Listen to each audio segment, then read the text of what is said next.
I need to just double check upstairs again, unfortunately. All right. So, today we're going to talk about a new kind of magic. And this is Queen songs going through my head. It's a kind of magic. Okay, anyways, that's enough. For the past 3 weeks, we've been talking about Jesus in the upper room with his disciples. He's done, basically for the most part, he's done speaking publicly, unless you count his disciples as public. So he's in an intimate type of discussion with his disciples. We've talked about his actions during this time frame. Now this is getting right down to it. This is just before he gets turned over to the Roman guards. This is his last opportunity to impart anything to his disciples. For them, they've spent the last several years walking around with him, eating with him, sleeping. They have been around him almost constantly for at least the past 3 years. They have seen miraculous signs. They've seen thousands of people fed with some fish jerky and some bread. They have seen people touch the hem of his cloak and be healed. They have seen those that were considered unclean become cleaned. They've seen those that couldn't see gain vision. People get up and walk. They've seen him preach to thousands of people. They've seen him talk to individuals. They've seen him talk to children and entreat them to come unto him. So I would imagine after this amount of time that you would think that they would know him pretty well. I can tell you that the first 3 years that I lived with Julia, even though we didn't do everything together. We both had separate jobs. We didn't go to a bunch of events or anything because those separate jobs had weird hours. But we knew each other pretty well. Not that we knew each other at the point that we do now after 18 years. But we knew each other pretty well after spending that amount of time around each other. And you can think back to your relationships. Even if you spend 6 months living with somebody, you get to know them, right? You get into a routine. This is what they're going to do. This is how they act. This is what they're always talking about. So you would think that they would know him, right? That they would understand exactly what he's been talking about. But he feels the need here to summarize for them and to give them basically a boiled down summary. This is like taking a pot of water with some things in it and just letting it boil down to nothing left in that. Just some dried up pieces of what he was talking about all this time without all the extra stuff diffusing it. This is just boom. Nice, hard rock of what he's been talking about this entire time. So let's read John 13, starting in verse 31, going through 35. As soon as Judas left the room, Jesus said, "The time has come for the Son of Man to enter into his glory. And God will be glorified because of him. And since God receives glory because of the Son, he will soon give glory to the Son. Dear children, I will be with you for only a little while longer. As I told the Jewish leaders, you will search for me, but you can't come where I am going. So now I am giving you a new commandment. Love each other just as I have loved you. You should love each other, for your love for one another will prove to the world that you are my disciples. So we see a couple of different things there. First, he makes it clear to them by using the title that he has used previously for himself, the Son of Man, that the time has come. Right? His moment is at hand. All these previous times when we've heard people trying to push towards this, when his mother prompted him to change the water into wine, what did he say? Not yet my time. When he was prompted by his brothers to go into Jerusalem, what did he say? It's not yet my time. Now he says quite clearly to the disciples, now is the time. The time has come. Get ready. The time has come to enter into his glory. The time has come for him to fulfill his purpose. And because he is fulfilling his purpose, God will be glorified in that. Because God is glorified in that, he will be glorified as well. Even as he looks at his final moments in human form on this earth, as he looks at the end of these things, the end of this time, everything is focused on his Father. His Father has given him the words to speak. His Father has told him exactly who he's supposed to have as his own. In everything that he does, his focus is on his Father. In his focus on his Father, he gives them the information that they've probably dreaded a little bit. And we'll get into that a little bit more as we discuss next week, Peter, as we discuss his actions during this night and the following night. But he clarifies, just as he told the Jewish leaders, that he will not be here.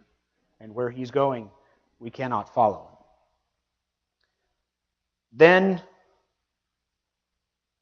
Then he gives them the new commandment. Now, it's kind of interesting that he says this is a new commandment, because if we go back to the Old Testament, what did we boil down based on what Christ said, the two most important commandments? You remember what those are?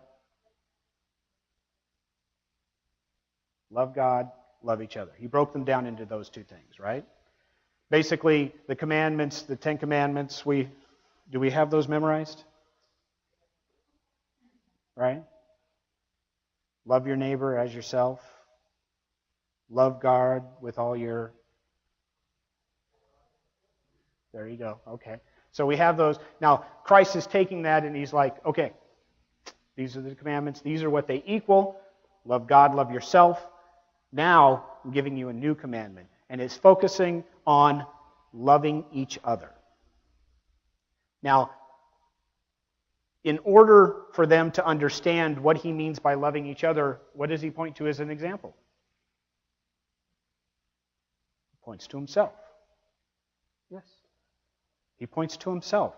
Throughout his life with them, he has been giving them this object lesson in what he's talking about. So as he sums things up for them, he says, love each other as I have loved you. So let's take a look at how he has loved. There are several different types, or several different times that we see the love of Jesus. Times that you wouldn't necessarily expect. You've got leprosy love. Now, we don't have many people who suffer from leprosy this day and age. The closest we come is that flesh-eating bacteria, probably. But there was a wide group of diseases that were classified as leprosy and highly contagious. Nobody wanted them. So what happened? They were cast out from normal society. They were not wanted by anyone. Their friends and family disowned them. Nobody wanted to associate with them. So they were sent off with the understanding that they would be sent off to die. But these people that were cast off, separated from even their families, Jesus had no problem walking right up to. Jesus had no problem allowing them to be in his presence. Coming off of the Sermon on the Mount, he visits, he touches, he allows himself to be touched by these outcasts, by these people that nobody would have anything to do with for fear of their lives. Jesus walks around without any fear of his life. He walks around with love. He allows himself to be touched by these people that are contagious. He heals these people with his love.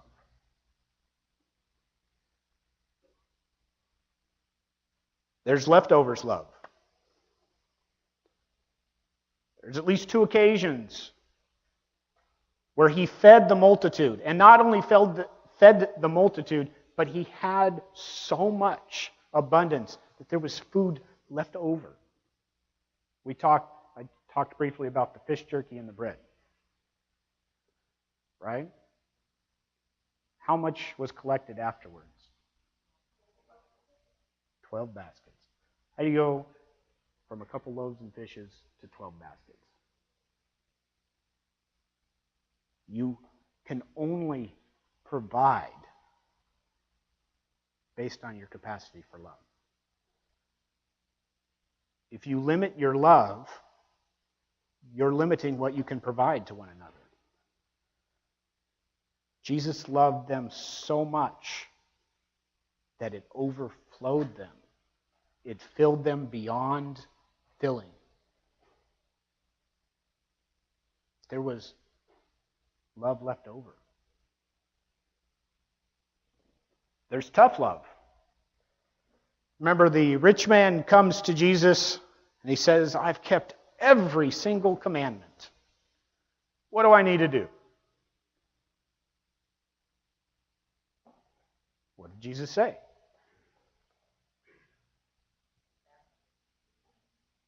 Get rid of everything that you have. Sell everything that you have. Everything that you have is the only thing that stands between you and what you see. It's the only thing that stands between you and God. In his love, he's not whitewashing it. Oh, you're fine. You've kept the commandments. I'm sure that's great.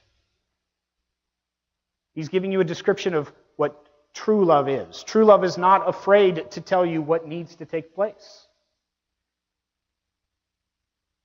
True love is tough when it needs to be tough.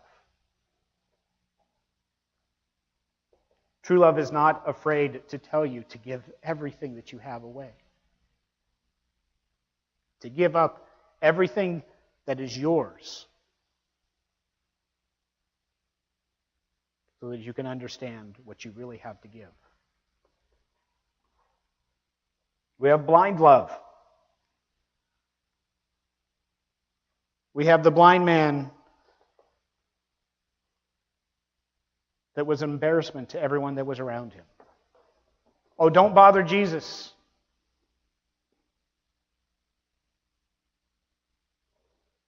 But Jesus sought him out. He told the naysayers to calm down. Even though the others around him said there are more important things for Christ to do, he says, come here. I don't care what they're saying. I don't care that they're embarrassed of you. I'm not.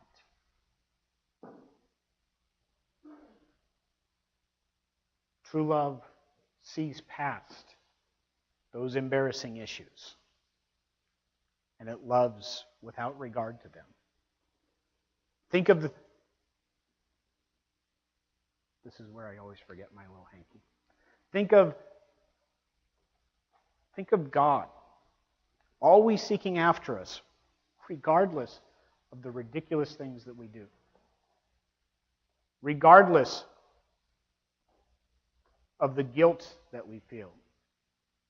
Regardless of the sins that we have created, that we have made, that we've done. He seeks us out despite, without regard to our embarrassment. He always comes after us. There's the unlikely love. We talk about, you guys remember, I got the song in my head now. Zacchaeus was a wee little man, and a wee little man was he. He climbed up on a sycamore tree for the Lord he wanted to see. Zacchaeus was a tax collector, much like Matthew, but he was a Roman tax collector. Zacchaeus traveled around with two big thugs. You didn't pay, you met them.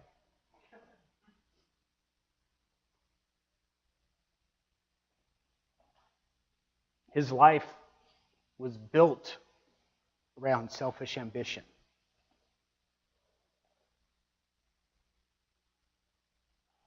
No one liked him.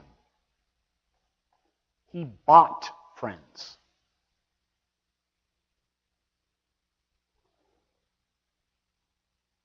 Jesus calls him out and has dinner with him.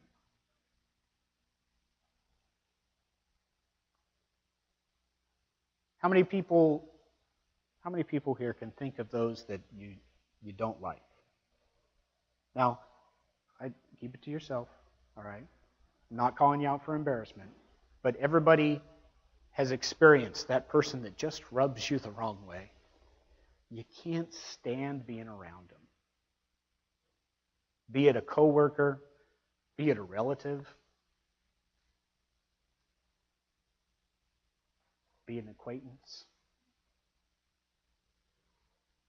Or you have people that rub everybody the wrong way. Those people that everybody seems to avoid. Or when they walk down the hall, everyone goes, "Oh, man."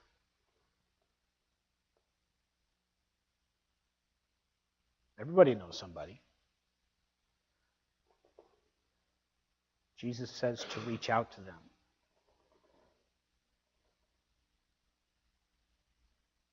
Jesus shares love with those that we can't stand.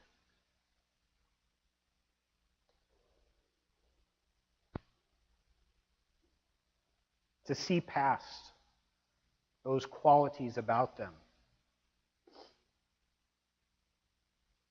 To pay no mind to the thugs to the left and the right. Because he sees past that to the very heart of the matter.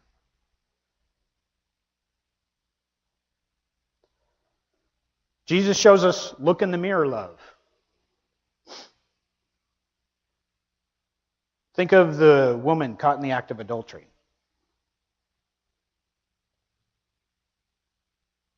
Pharisees use this as an attempt to trap him. So what does he ask the crowd to do? What does he say? Go ahead. Do what you're supposed to do. Let the first stone be cast by the person who has never sinned. Look upon yourself. Examine yourself. Look in the mirror and see your faults.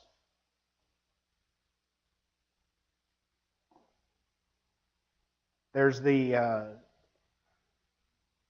verse that tells us to take care of the log in our own eye before we attempt to remove the speck from our brother's. The love of introspection. And my favorite example of love, the one that we discussed just a few weeks ago, stinky feet love. As they gather to have their meal, as they gather together, just the 13 of them, without the normal servant to take care of something as menial as washing their feet, to remove all that street gunk, the dirt between the toes, the sandal jam. As they prepare to sit with their feet in each other's faces practically.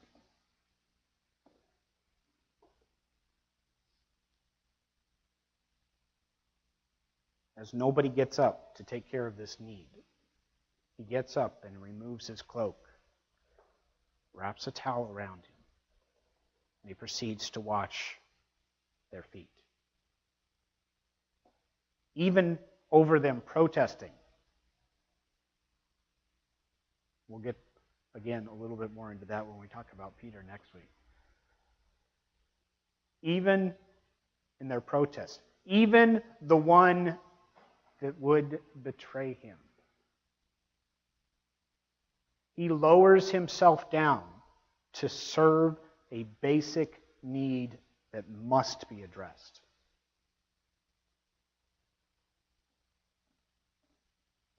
Jesus says, in the same way that I loved you, love one another.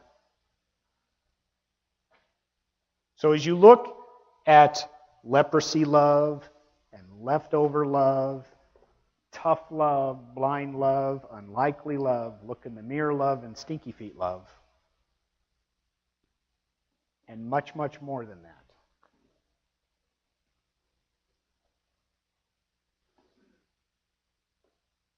What comes to mind?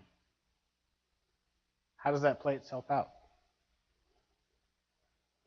Jesus gave himself as an example of these types of love, and many more. That's just 7 of my favorites, especially stinky feet love.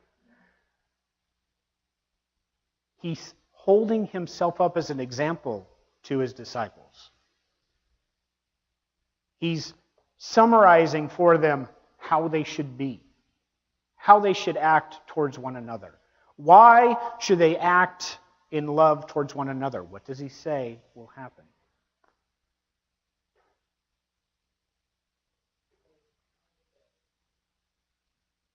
The world will know. Now, it's kind of difficult, especially in this day and age, because you see on the news, you hear in movies. Do you know in sci-fi novels, I happen to have read a lot of sci-fi in my day. Sci-fi novels, the only religion that seems to exist is Roman Catholicism. It's the only one that science fiction writers see as continuing on into the great beyond, into space, to different planets. One of my favorites is called The Fall of Hyperion. And there is literally a parasite that embeds itself in the chest in the shape of a cruciform. And one of the main characters is a priest who, because of this parasite, continuously dies and lives again.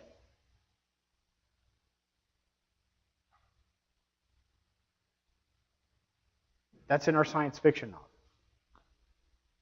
It's a bastardized version of reincarnation for Catholicism. You look in the media, and there's time after time where different specific churches are pointed out for their hate speech.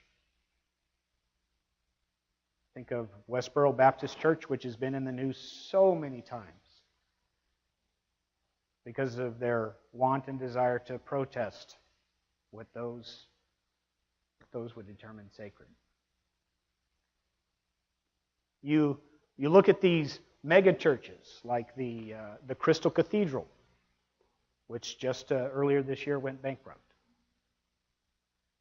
They're weekly messages that are beamed out over airwaves and over television.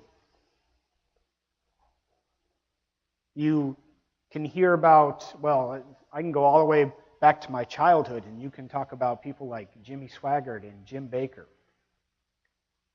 renowned for having affairs. These are preachers that were heard worldwide. You hear about pastors, those that are leaders of the church, that preach out vehemently against homosexuality, and then, boom, guess what happens on the news? They're in a homosexual, adulterous relationship. You hear our president talk about how he is a Christian. You see all these things that the media harps on. This is what the world's idea of Christianity is. A mixed up mess of hypocrisy, of hate speech, a mixed up mess of arrogancy, a mixed up mess, I don't even know what else to call it. It's just really messed up. It's a hot mess. What? Well, and a hot mess is pretty ugly. It's really disgusting. This has been going on for years, for decades. This is what the world sees Christianity at large, the universal church, as. How does that fit with what we're reading here today? How is the world supposed to understand who we are? Now, the world would take this and they would turn it around and say, well, you know, the Bible says that you're supposed to love everybody, so despite the fact that I'm flaunting this relationship, or that I do this, or I'm doing this, you need to love me. Because the Bible says that we'll know you're Christians by your love. Is that really what it says right there?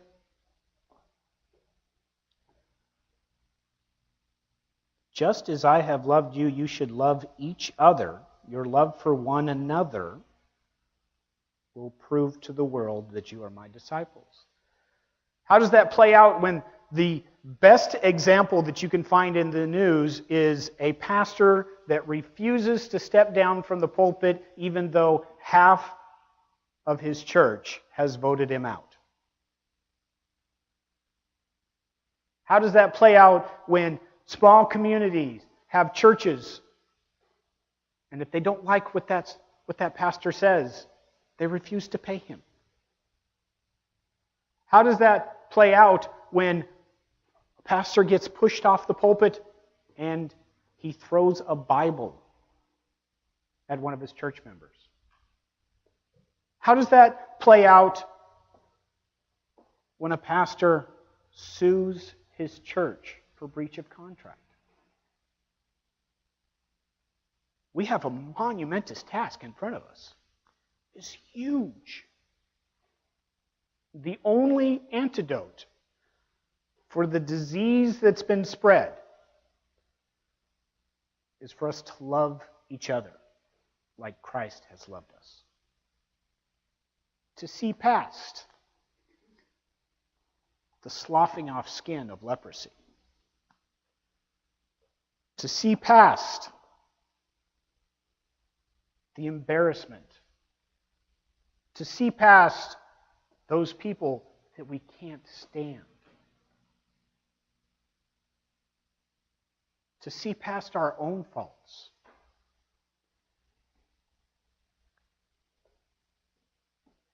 To get down and take care of each other's stinky feet.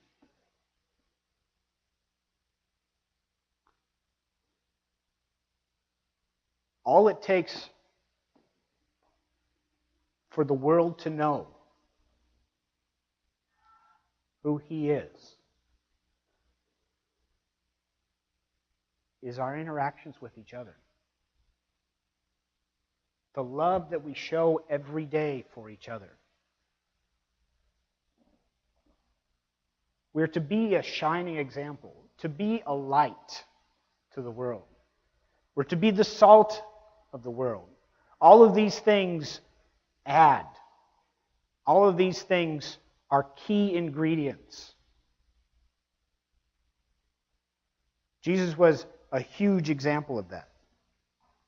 So as we take our time and we combat judgment with grace, as we combat exclusion with inclusion, as we combat self-righteousness with servanthood, as we combat hypocrisy with humility,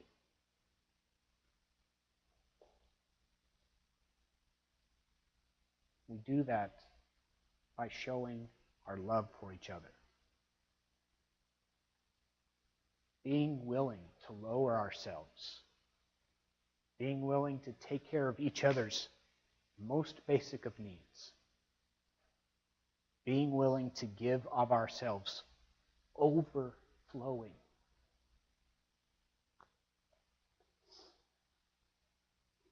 It seems like a monumentous task when you sit there and you list out everything that's being put out in the opposite direction.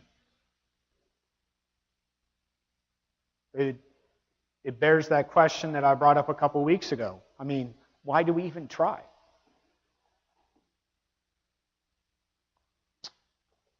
We try because we have hope. We try because that is the example that Jesus gave us. He gave us this example to the point of death. He poured out everything from himself.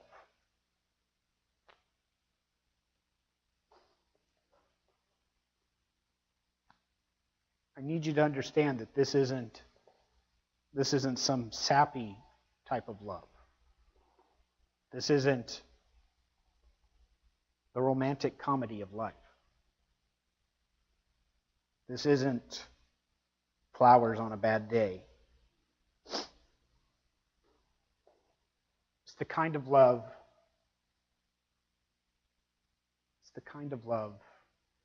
that allows you to walk through the fire. It's the kind of love that allows you to give so fully to somebody. So fully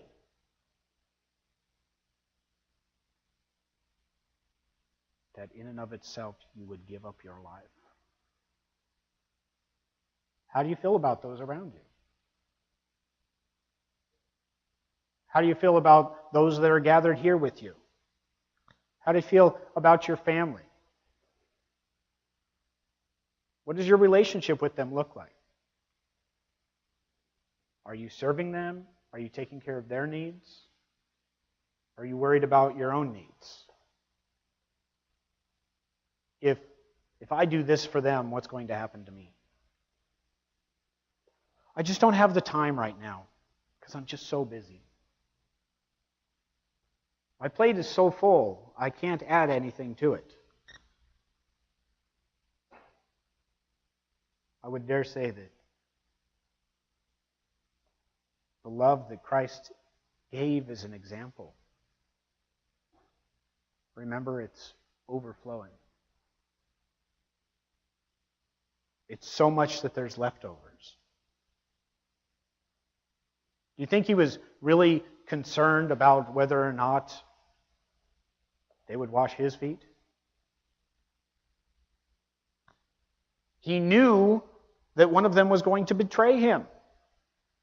Yet he did not hesitate to take care of his sticky feet. It's a lot to think about.